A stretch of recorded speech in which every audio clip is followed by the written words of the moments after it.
옆에 한번 인사합시다. 그리스도 안에서 만나서 반갑습니다. 사랑합니다. 또한 가지 말씀의 은혜 받읍시다. 해주세요. 하나님의 말씀의 은혜 받읍시다.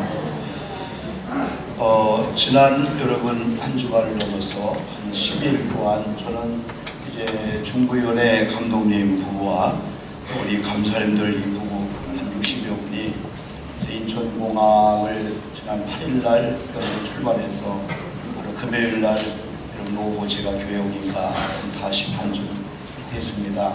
12일 동안 저에게는 하나님께서 보내준 장소가 거기였기 때문에 여러분 여러 계곡을 왔다 갔다 하고 또 여관을 한 10번 정도 여기 숙소를 바꾸면서 여러분 때로는 매일 그렇지는 않지만은 나라와 나라를 움직일 때는 계획이 움직이지 않고 또 버스를 움직이기 때문에 많게는 7시간씩 움직이는 시간만 하루 종일 버스 타고 빼놓고요.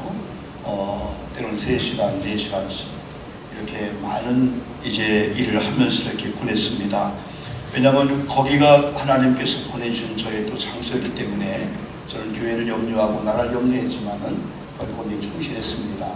여러분은 또 열흘 동안 주어진 그런 사역의 장소에서 혹은 일터에서 혹은 가정에서 여러 사역에서 또 여러분 열심히 또 주의 일을 감당했습니다. 그럼 오늘 거룩한 이런 주일날 다른 때보다 한 시간을 좀 당겨서 예배하고 좀 예배를 축소시키지만은 우리가 드리는 하나님에 대한 예배는 축소될 수 없고 아버지께 올릴 찬양과 이 경배와 이런 예배는 여러분 우리가 이렇게 적당히 대충할 수가 없습니다. 저는 여러분 많은 감사를 만나면서 특별히 깊은 얘기는 안 했지만은 진짜 저에게 충격을 줄 만한 그런 만남도 많이 있었습니다. 제가 그런 글을 쓰기도 했습니다.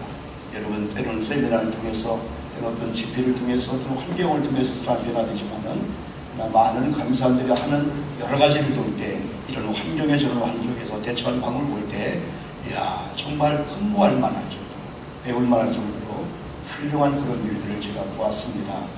그런 가운데 우리는 3번의 예배를 드리는 가운데 환경은 좋지 않았지만은 때로는 여러분 이렇게 선교사 교회를 빌려서 오늘은 숙소에 세미나실을 예배 장소로 했지만은 기도하는 분 또 찬양할 때 많은 분들의 마음속에 울먹이며 이런 감사하고 감동하는 그런 일을 우리가 또한 여러분 느꼈습니다. 저는 여러분 12일 동안 여러 일을 하면서 내가 누구일까? 이 누구일까를 좀 생각해 봤습니다. 첫 번째는 예수님이 누구일까? 두 번째는 그리스도인이 누구일까? 왜 그리스도인들이 이렇게 교회란 공동체를 통해서 하나가 되게 하면서 하나님께서 또 교회란 일을 통해서 사역을 하고 일을 하게 할까? 여러분 예수님이 여러분에게 누구일까요? 여러분 성도들 이런 고백을 하는 사람들의 여러분 모임이라고 볼 수가 있습니다. 만약에 우리가 이런 고백을 서로 다르게 한다면 예수님에 대해서 하나님에 대해서 교회에 대해서 우리 교회의 비전에 대해서 다르게 한다면 우리가 사실 수정해야 되죠. 바꾸고 여러분 그래야 되죠. 여러분 먼저 오늘 성경 말씀을 볼 때 너무나 잘 알고 있는 하나님 말씀 중에서 예수님께서는 자신을 가리켜서 선한 목자라 말씀했습니다. 이건 지금 대상이 제자가 될 수가 있고 그 당시 예수님 때는 여러분 제자와 12사도 그래서 제자들은 보통 믿는 사람을 부를 때 제자라고 했고 그 중에 특별히 훈련을 받은 12 이런 사도를 12제자라고 했습니다. 그래서 제자들 하면은 보통 믿는 사람들 예수님의 대상은 때는 12제자들 앞에 혹은 여러분요 이런 백성들 앞에 때는 예수님은 바리새인과 서기관과 그 당시에 예수님을 반대하고 예수님의 일을 마치 방해하듯 사명을 띠고 예수님의 발목을 잡는 이런 사두개파라든가 바리새인 서기관들이 많이 있습니다. 그들에게 예수님은 대상이 될 수도 있었습니다. 예수님은 믿는 사람들, 믿지 않는 사람들, 군중들, 무리들이 대상이 될 수도 있었습니다. 그러나 예수님께서 오늘 이 말씀은 뭐냐면 저와 여러분에게 이미 믿고 구원받은 목회자에게 우리 장로님들 권사님에게 교육자에게 주는 뭐라고 말씀하냐면 나는 너희의 선한 목자라는 겁니다. 여러분 선한 목자라고 하는 것은 양이 있다는 거예요. 목자는 양이 없는 목자는 여러분 있을 수가 없잖아요. 그러나 여러분 오늘 성경은 선한 목자를 대비하면서 삭군 목자라고 했습니다. 삭군 목자는 목적이 양에 있습니다. 삭군 목자는 목적이 자기 의에 있습니다. 자기 자랑에 있습니다. 자기의 어떠한 그 욕심에 있습니다. 그러므로 여러분요 양을 활용해서 여러분 삭스를 받고 여러분 그걸 이용해 먹는 게 이런 사꾼 목자입니다.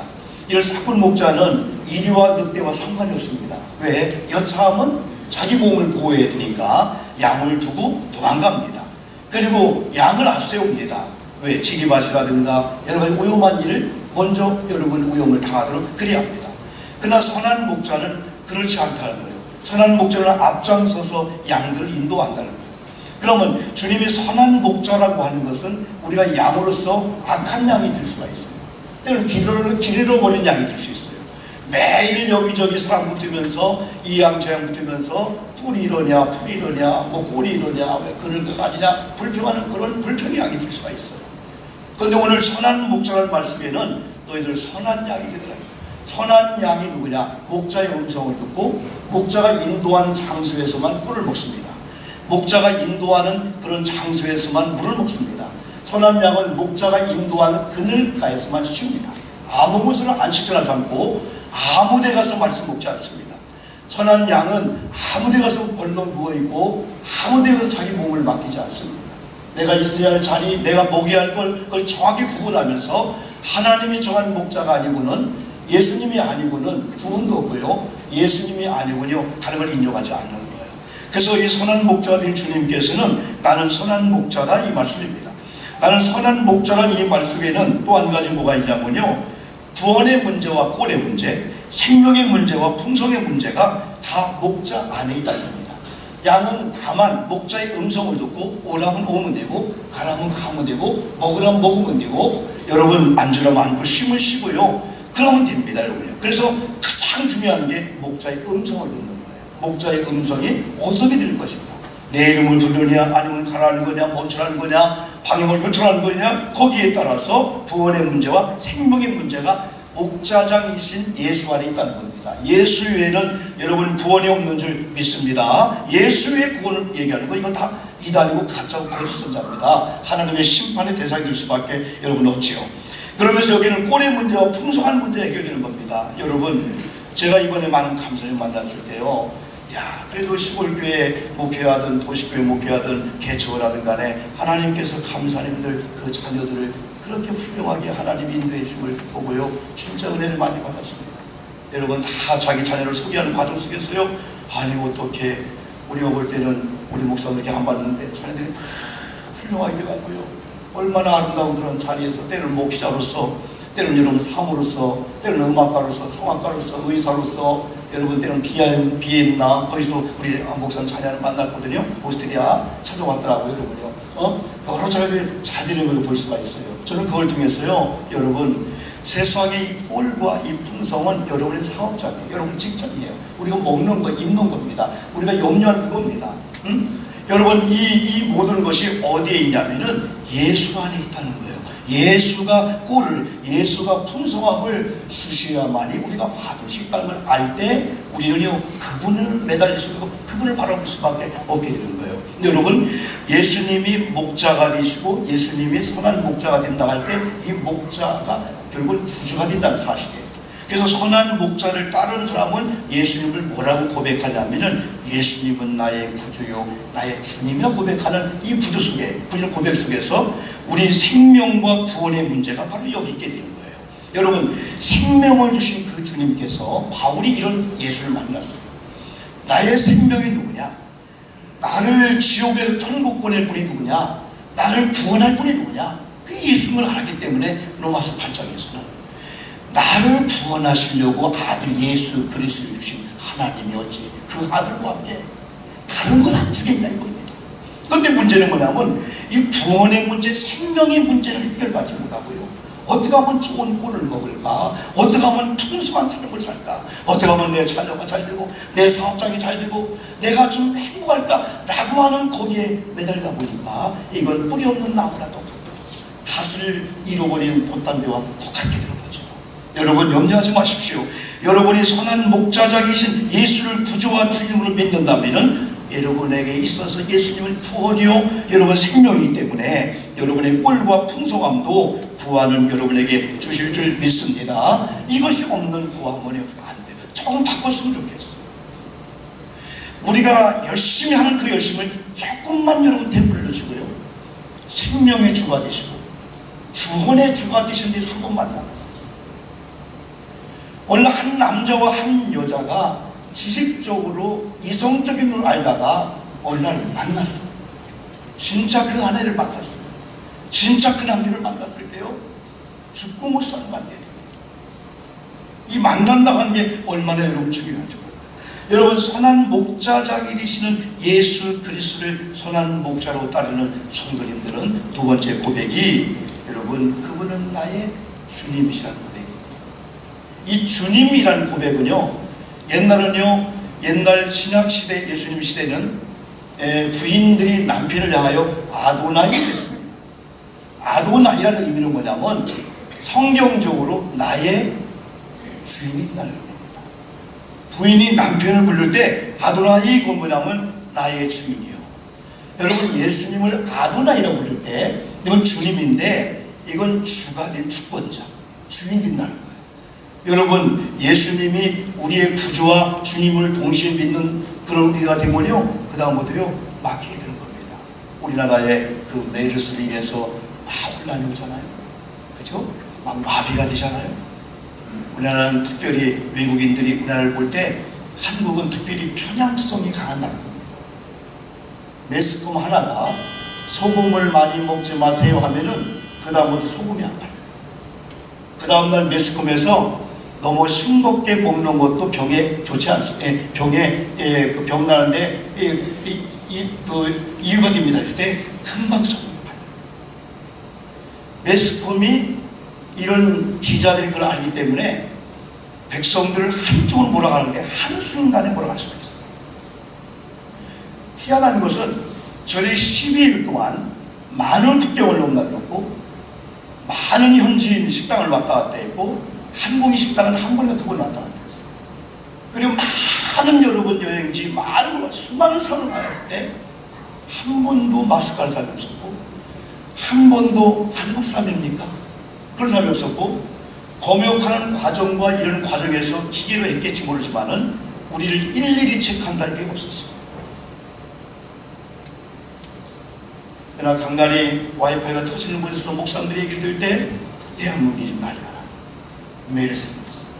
어떤 사람은 영원히 끝나지 않는데, 그러나 그런 가운데도요, 의사들은요, 메르스 환자 다 가서요, 마치 백신을 발견하러 가듯이 목숨을 걸고 진짜 하는 그런 아름다운 모습도 많이 있잖아요.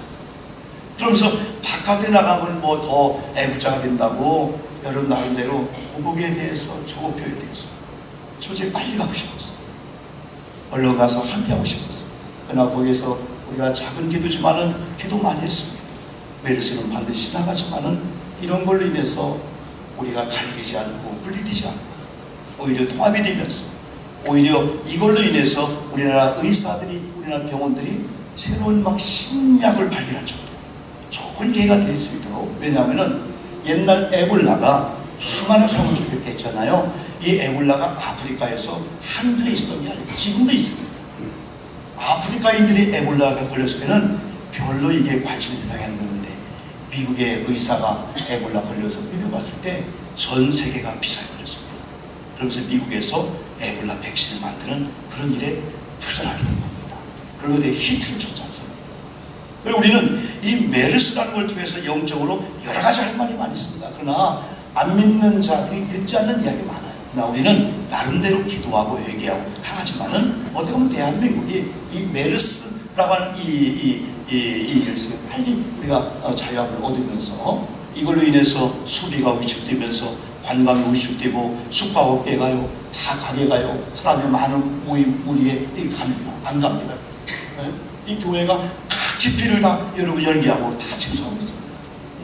네. 이런 가운데 우리는 그럼에도 불구하고 하나님께서 이 나라에, 하나님께서 저와 여러분 부정꾼이 아니고 책임자 되시고 구주와 주님이 된다면은, 우리 교회가 저와 여러분이 구주와 주님으로 고백하는 주님께 붙잡힌다면은, 주님께서 생명을 주신 주님께서 생명과 더불어 다른 걸 보호하지 않겠느냐 했을 때 우리에게 신비할 정도로 두주먹이 불끈 찔렀어요. 이런 때로 더 열심히 운동하고 더 열심히 기도하고 더 열심히 먹고 하다 보니까 면역력이 생기다 보니까 어느 날 메르스균이 올 수 있습니다. 왔는데 정이 안 되는 거예요. 너무 기쁜 거야. 너무 확신 있는 거야. 너무 막 삶의 막 원동력, 삶의 막 리듬을 타는 거예요. 그때요, 이런 것들이 면역력에, 면역성에 붙잡혀서 왔다가 죽기도 하고 이 가게 되는 거예요. 그래서 지금 가장 중요한 게 우습게만 한다는 거예요. 오늘 운동회를 통해서요, 같이 웃기도 하고요, 한번 스트레스 풀고요. 그때 우리 속에서 새로운 막 이게 원래 하나님의 창조적인 이 몸이 형성이 되는 거예요. 이 몸이 막 염기설계가 꼬이면 안 되잖아요. 세포가 자기 하나님이 지정한 그 자리에서 우리 혈관이 쫙 혈관, 그러면 이게 면역력이 생기게 되거든요. 여러분, 마지막으로 여러분, 예수님을 선한 목자로 여기는 그런 자들은 예수님을 나의 친구다 그 고백도 해요. 여러분, 이걸 우리가 고백하기 전에 예수님이 저와 여러분을 향하여 내 친구다, 너는 내 친구다. 여러분, 계시록 3장 20절에서요 이런 말씀을 했습니다. 계시록 3장 20절에서요 라우디가 교회에게 주님께서 문 밖에 서서 문을 두드리노니 내 음성을 듣고 안에서 문을 열면은 내가 열려진 문을 향하여 들어가서 먹고 마시고 교제하리라. 그러면서 주님이 하신 말씀이 뭐냐면, 따라합시다. 너희는 나의 친구라. 많은 사람이 그럽니다. 일생을 살면서 진짜 친구 3명만 있습니다. 목사님, 난 친구가 10명, 20명 되는데요, 그들이 얘기한 진짜 친구가 누구입니까? 여러분, 진정한 친구 3명 있습니다. 진정한 친구 3명 있으면 인생을 멋있게 살 수가 있답니다. 그런데 우리는요, 예수님께서 우리를 향하여 친구라 표현하는 구절이 여러 군데 있습니다. 이 친구는요, 어려울 때 다가와요. 내가 병들었어요. 여러분, 이스라엘 백성이 애국을 출발해서 각종 막 전염병과 각종 병으로 막 그럴 때 주님께서 홍해 사건 이후에 뭐라고 했냐면요, 내가 여호와 라파야, 우리의 목자가 되시고 우리의 구주가 되시고 우리의 주님 되시고 우리 친구가 된 주님께서요, 내가 약할 때, 내가 병들었을 때 다른 친구를 떠나가고 다른 친구는 얼씨거리지 않습니다. 얼굴 감아서. 그럴 때요, 친구 되신 예수님께서는요 의외로 딱 나타났어요. 마치 순양한 목사들, 다른 사람들이 타부하고 도망가고 멀리하고 냄새난다고 코를 막고 그러던 그런 가운데 차라리 예수님, 하나님, 내가 이런 한세병에 걸려버리면 저들도 거부하자는 것입니다. 그러면서 그들의 고름을 막는다. 친구처럼. 친구는 목숨을 버린다는 거죠. 예수님은 영적인 친구로서 목숨을 버릴 뿐 아니라 의원으로 오셔서 내 말씀만 들어, 내가 명령한 율례와 법들을 지켜 행하기만 하면 애굽에 내렸던 전염병들, 애굽에 내렸던 질병 하나도 내가 내리지 않을 것이고 행해 내려도 내가 너희를 치료하는 여호와이기 때문에 지켜주기. 그러면 주님께서요, 물샘 열둘과 종려나무 70그루가 있는 그 지역 엘림으로 인도해 주시고 그 주. 여러분, 오늘도 친구를 따라가면 살게 될 줄 믿습니다. 예수님을 진정한 친구로 여기면서 예수님이 마라의 쓴물 앞에 데려가기도 하지만 교육시키고 하는 그런 가운데 엘림이라고 하는 종려나무 70그루가 있고 물샘 12 있는 곳에서 마음껏 먹고 마시고 누리는 이런 좋은 자 인도하신 우리 예수님을 여러분 친구로 여긴다면, 또 이런 예수님을 우리가 목자로 여기고 구주와 주님으로 우리 고백한다면 우리는 그리스도의 공동체고 우리는 이 인천 고잔의 공동체로 자격이 있다고 볼 수 있습니다. 오늘 이런 고백적인 이 고백이 한마음 운동회를 통해서 나타날 수가 있습니다. 일반적인 경쟁이 아니죠. 바로 이런 고백을 하는 성도님들이기 때문에 배려해주고 서로 응원해주고 서로 힘을 주는 가운데 결국은 우리가 이런 운동회를 통해서 하는 게 뭘까요, 여러분요? 이걸로 끝나는 게 아니고 교회를 교회되게 하고 여러분 더 연합하고 더 전도한 쪽에, 더 예배한 쪽에 이런 친목과 친교를 통해서 그쪽으로 확 달라붙게 하는 그 분명한 목적이 있습니다. 여러분에게 이런 고백적인 고백 가운데 우리 하나의 됨을 재확인하는 오늘 하루가 되기를 주님의 이름으로 축복합니다. 여러분, 2분 동안만 기도합니다. 합심해서 기도합니다. 말씀 무지하게 기도하고, 여러분 아픈 분 있습니까? 여러분 괴로운 분 있습니까? 답답한 분 있습니까? 이런 예수를 만난 여러분들이 바로 해결받을 수가 있음을 믿고 이 시간 그런 치료의 역사, 그런 은혜의 역사 임하도록, 그런 고백이 나오도록 같이 기도합니다. 아버지 하나님 감사합니다.